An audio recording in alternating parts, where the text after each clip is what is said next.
बुध अमृतवाहम सभी जानते हैं कि व्यक्ति का मन बहुत चंचल होता है।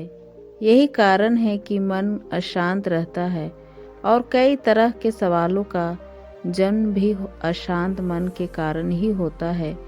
यदि आप जीवन में शांति चाहते हैं तो इसके लिए ज़रूरी है मन को शांत करना। लेकिन मन को शांत कैसे किया जाए? गौतम बुद्ध से जुड़ी इस कहानी के माध्यम से आप जान सकते हैं कि मन को शांत करने का क्या तरीका है। इसमें भगवान गौतम बुद्ध द्वारा मन को शांत करने के आयामों के बारे में बताया गया है। जानते हैं इस कहानी के बारे में। एक बार एक लड़का गौतम बुद्ध के पास जाकर कहता है, मेरे जीवन में बहुत अशांति है, कृपा करके आप मेरा मार्गदर्शन कीजिए जिससे कि मैं इस अशांति से छुटकारा पा सकूं। गौतम बुद्ध लड़के से जीवन की अशांति का कारण पूछते हैं। लड़का उत्तर देता है, अत्यधिक विचारों के कारण मेरे भीतर बहुत सारे विचार आते हैं जिससे मेरा मन अशांत रहता है। बुद्ध मुस्कुराते हुए कहते हैं, ऊपर आकाश की ओर देखो और बताओ कि तुम्हें सूर्य दिख रहा है। लड़का ऊपर देखता है और कहता है, धूप दिख रहा है। बुद्ध उससे पूछते हैं कि अगर तुम लगातार धूप में खड़े रहोगे तब क्या होगा? वह कहता है, मुझे अत्यधिक गर्मी लगेगी और शरीर में बेचैनी होगी। बुद्ध लड़के से कहते हैं कि अगर धूप में खड़े रहने से तुम्हें गर्मी लगती है तो इसमें दोष किसका है, सूर्य के ताप का या तुम्हारा? लड़का कुछ सोचने के बाद कहता है, इसका जवाब आप भी बताइए।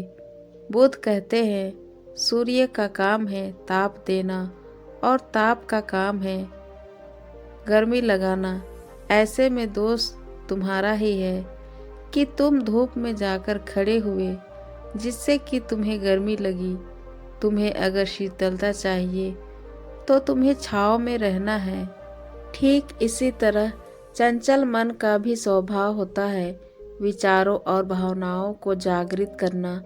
विचार क्षण भर के लिए होते हैं, लेकिन विचार से पैदा हुई भावनाएं देर तक टिकी रहती है।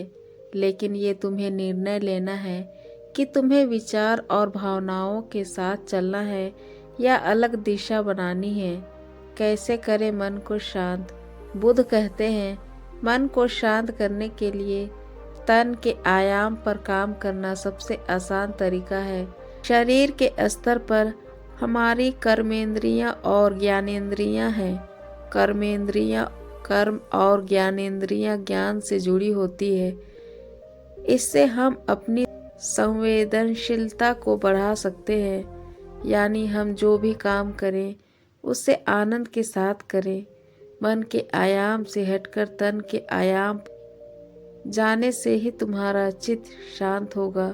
ऐसा करने से तुम मन के आयाम से हटकर शरीर के आयाम पर आ जाओ।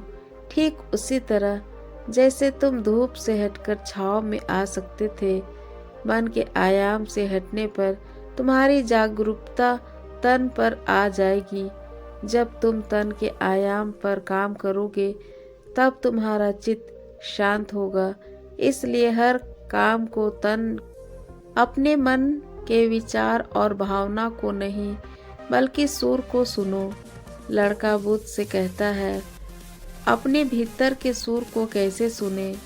बुद्ध कहते हैं, किसी शांत स्थान पर रहकर जहाँ शांति हो तब अपनी आंखें बंद करो और मन के भीतर चल रहे शोर से हटकर भीतर के सुर को सुनने की कोशिश करो।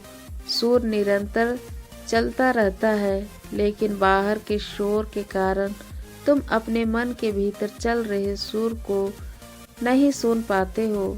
जब तुम अपने दोनों कानों को अपने हाथों से बंद कर दोगे तब मन के सुर को सुन पाओगे। इस तरह तुम मन की अशांति से दूर हो जाओगे और तुम्हारा मन शांत हो जाएगा।